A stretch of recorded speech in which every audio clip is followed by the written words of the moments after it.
procura apresentar-te a Deus aprovado, como obreiro que não tem de que se envergonhar, e que maneja bem a palavra da verdade. 2 Timóteo capítulo 2, verso 15. Nossa introdução vai dizer assim: o apóstolo Paulo disse a Timóteo: procura apresentar-se a Deus como obreiro aprovado que não tem de que se envergonhar, mas que maneja bem a palavra da verdade. A palavra obreiro quer dizer operário. A palavra operário quer dizer trabalhador, aquele que trabalha em uma arte ou ofício. Tem até insetos que trabalham, formigas, cupins e a conhecida abelha operária. É por isso que obreiros são trabalhadores na obra de Deus. Aí vai dizer, passos para o crescimento. Ele tem que ter vontade e se esforçar para crescer, é claro, porque um obreiro ele tem que ter a vontade a vontade e se esforçar para ter o crescimento de manejar bem a palavra da verdade. Como é lendo, estudando, meditando, tudo isso ele tem que fazer. Um obreiro tem que estar lendo a palavra de Deus, orando pelaquela palavra, meditando aquela palavra, estudando aquela palavra para ele manejar bem. Não deve chegar atrasado nos cultos, estar presente em tudo, fazer sempre o melhor que os demais. E por último, estar apto para a função. Claro que ele tem que ter apto para a função para a qual ele foi chamado.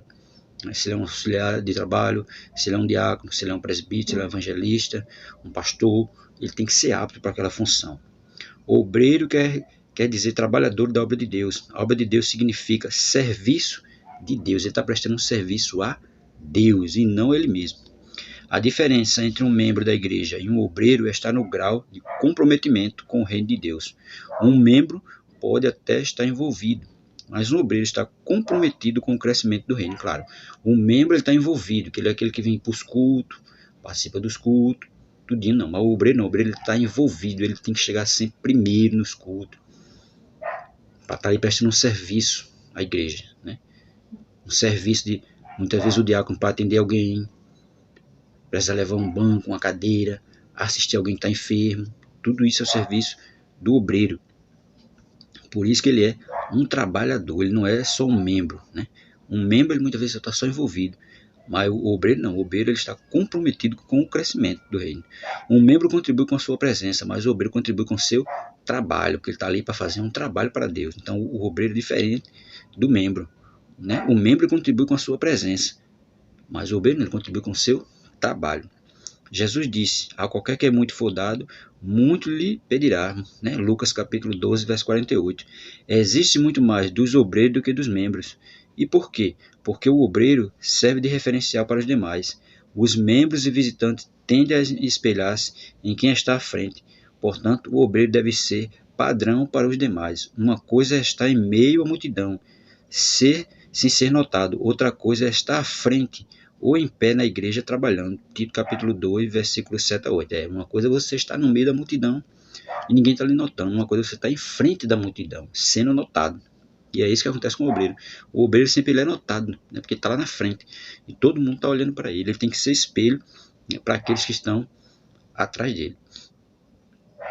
O obreiro é aquele que se dispõe a comprometer o seu tempo, seus recursos e talento na obra de Deus. Ele não se satisfaz apenas em entregar o seu dízimo e dar suas ofertas. Ele quer dar-se a si mesmo a Deus. 2 Coríntios, capítulo 8, versículo 5. E para isso está sempre disposto a arregaçar as mangas e trabalhar. Claro, esse tem que ser o ofício do obreiro. Está sempre disposto para arregaçar as mangas e trabalhar em prol da igreja.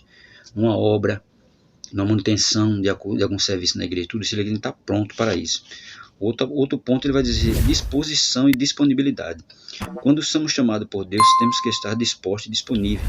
Um obreiro indisposto trabalha com má vontade e por isso não produz conforme a vontade de Deus. 1 Coríntios capítulo 9, versículo 16 e 17. Onde não há disposição, boa vontade, também não há resultado. É claro que trabalhar insatisfeito na obra para Deus vai dar o quê? Mau resultado. A pessoa vai trabalhar mal-humorado, indisposto, não vai querer fazer nada. Então é melhor não trabalhar dessa forma. É melhor ficar de fora. Aí o obreiro indisposto é sempre vagaroso, descuidado, negligente e por isso mesmo corre o risco de ser desqualificado por Deus. Romanos capítulo 12, verso 11. Se não for para fazer bem feito, é melhor não fazer. Tudo que fizermos para Deus deve ter a marca da excelência, não da negligência. Jeremias capítulo 48, verso 10. É claro, tudo que o obreiro for fazer para Deus, ele tem que fazer com amor, com carinho, porque ele está fazendo para Deus. Ele não está fazendo para ele mesmo. Ele não está fazendo para algum irmão, para alguma irmã, não. Ele está fazendo para Deus. Quando faz para Deus, tem que fazer com excelência, tem que fazer o melhor. Vai dizer mais, deve haver no coração do obreiro a disposição de gastar-se completamente na obra de Deus. Aí vai para 2 Coríntios, capítulo 12, e o versículo 15. 2 Coríntios, capítulo 12, versos 15. E vai nos dizer assim: eu de muito boa vontade gastarei, me deixarei gastar pelas vossas almas, ainda que, amando-vos cada vez mais, seja menos amado. Veja, o obreiro vai trabalhar dessa forma, né? Em prol das almas, amando, mas sabendo que sendo cada vez mais nem sendo amado, né? Ele mesmo deixa bem claro aqui: eu de muito boa vontade gastarei, me deixarei gastar pelas vossas almas, ainda que amando-vos cada vez mais, mas seja menos amado, né? Que ele vai trabalhar em prol das almas, amando as almas. E muitas vezes as almas não estão amando ele, não estão nem aí para ele, mas ele vai ter que trabalhar dessa forma, se gastando e se deixando gastar pelo Evangelho de Cristo. Além da disposição, não pode faltar disponibilidade. Trabalhar para Deus não deve ser um hobby, um passatempo, uma distração, mas uma prioridade.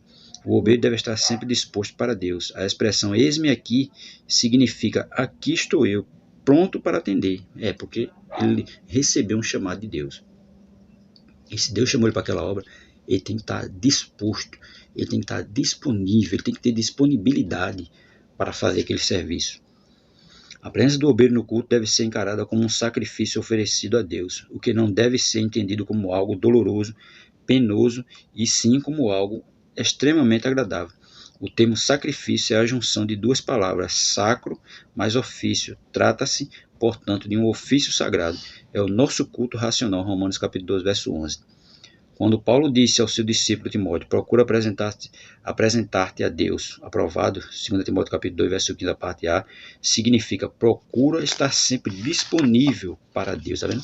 Procura estar sempre disponível para Deus, para fazer a obra dele, porque ele recebeu um chamado de quem? De Deus, não foi do homem. E quando é o chamado de Deus, nós temos que estar disponíveis para fazer a obra dele.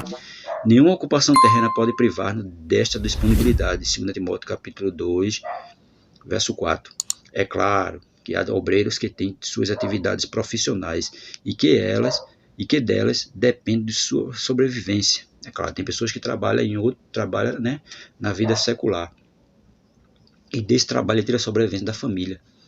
Ele não vai deixar o trabalho dele, que ele tem lá, né, para viver somente exclusivamente da igreja sem ser remunerado. Ele tem que preservar também o trabalho dele lá. Agora, se a igreja for remunerar ele por aquele trabalho dele, aí ele que vai ver se vai valer a pena deixar o trabalho secular e trabalhar na igreja.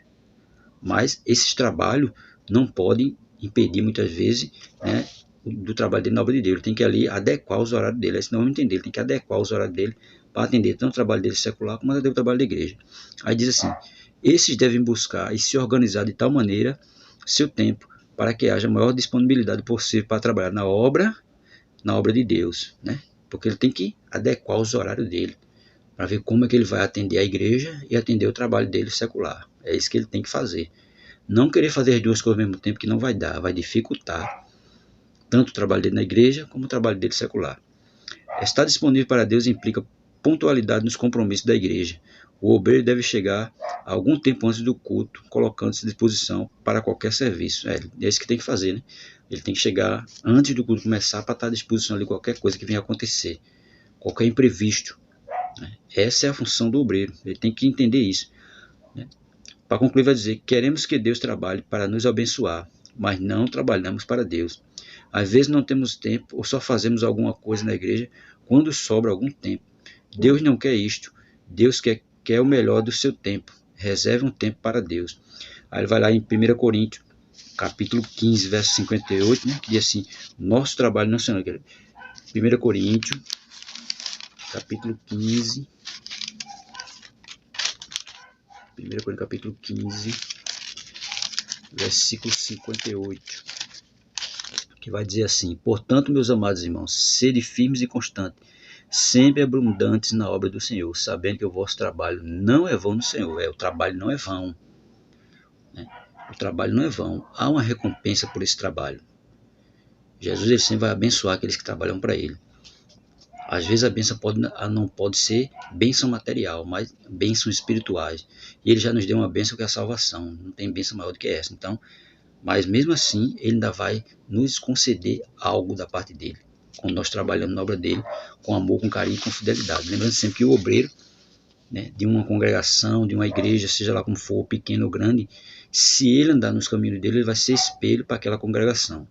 Mas se ele andar desordenadamente, quem é que vai querer ter ele como referência? Então o obreiro tem que ser aprovado, não que maneja bem a palavra do Senhor e que faz bem aquele trabalho para o qual Jesus o chamou, né? De auxiliar, de diácono, de presbítero, de evangelista, de pastor. Todo esse trabalho tem que ser feito com excelência, porque é um trabalho para Deus, não é um trabalho para o homem, e sim um trabalho para Deus. E Deus é quem chama e qualifica o homem para esse trabalho. O homem, às vezes, é que negligencia o trabalho que Deus colocou na mão dele, mas Deus, quando chama, se responsabiliza. Moisés, quando foi chamado, ele disse o quê? Que era pesado de língua. Mas Deus resolveu esse problema.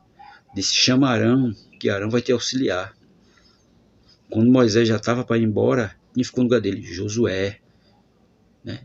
Chamado também, e da mesma forma que Deus foi com Moisés, ele disse, serei contigo também. E assim sucessivamente, muitos homens de Deus que foram chamados por Deus, Deus tratou de qualificar cada um deles. Deus tratou de usar cada um deles da forma que Deus queria e como eles poderiam ser usados. Então o obreiro aprovado, ele tem que saber uma coisa, que ele tem um chamado de Deus. E quando ele tem um chamado de Deus, ele tem que se qualificar, mesmo que não tenha aquela qualificação que ele acha que não dá para fazer o trabalho, mas Deus vai se encarregar de qualificar muitas vezes.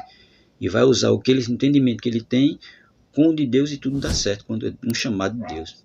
Então o obreiro tem que saber manusear bem a palavra. E não ter nada que manche na vida dele para que ele não venha ser envergonhado por ninguém. Então ele tem que andar, como se diz, corretamente.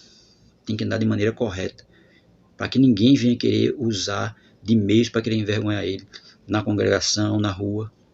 Então ele tem que andar sabendo que ele é um espelho para alguém, é espelho para uma congregação.